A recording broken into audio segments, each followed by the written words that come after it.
Bilvavi on Meditational Breathing, Part 9 of 10.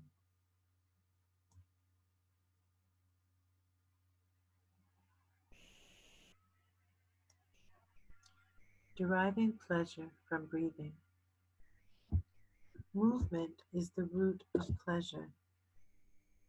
Let us examine what the deep root of pleasure is. What is pleasure all about? When we have pleasure, we are really enjoying a certain kind of movement. Tanu, pleasure, is related to the word tanua, which means movement.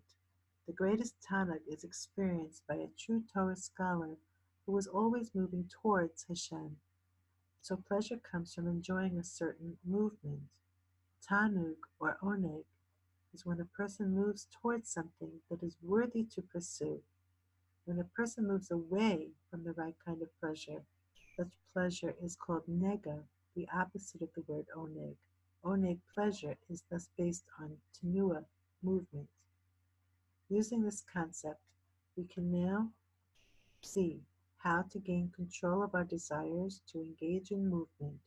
The more we become aware of our movements, the more we gain oneg because we will be gaining pleasure from our movements. Becoming aware of our root movement, breathing. We are always breathing in and out. Do we ever derive enjoyment from this? Chazal say that for every breath our soul should praise Hashem. If a person pays attention to the fact that he breathes in and out, he can derive great enjoyment from this because he is aware of his constant movements. Hashem is breathing new life into us every time we breathe in. If we think of our breathing in these terms, we will derive tremendous pleasure from our breathing. When people lack true pleasure, they search for it in other unsavory places. On Shabbos, we are supposed to have Oneg Shabbos, a deep pleasure in the holiness of Shabbos. This is to access our pleasure in spirituality, and the main time to access is on Shabbos. The deep oneg we can have in Shabbos is what can supply us with true oneg. When people don't have real oneg Shabbos, they don't know how to derive pleasure from proper movement, and they will seek all kinds of crazy, unhealthy pleasures during the 6 days of the week. The idea we see from this is that when we have real pleasure, we won't seek it elsewhere. Therefore, if we learn how to enjoy our breathing, which is the root of all our movements, we will have access to the pleasure that comes from the main movement in our life, and then we won't need to seek pleasure in various other movements. This is a subtle concept. Most people do not enjoy the fact that they breathe in and out. If people would feel enjoyment in breathing in and out, not just to know about it intellectually, but to actually feel enjoyment in it, they would have the root of all pleasure. Most of the movements going on in the world do not supply us with pleasure. How many people are constantly searching for new places to find pleasure? They keep moving from place to place in the hope of finding pleasure. But if only they would have pleasure in the root of all movement, they wouldn't need to search for pleasure in any of the movements going on in this world.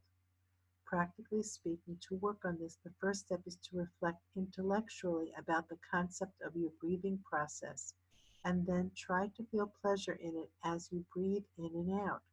When you derive pleasure in the root of all your movements, the fact that you breathe in and out, you won't need to get pleasure in any other extra kinds of movements. This is the root of the solution.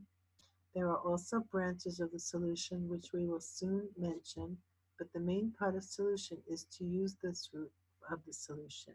Without using this concept, which is the root of the solution to these desires, a person will lack pleasure in movement, and he will search for all kinds of unhealthy pleasure.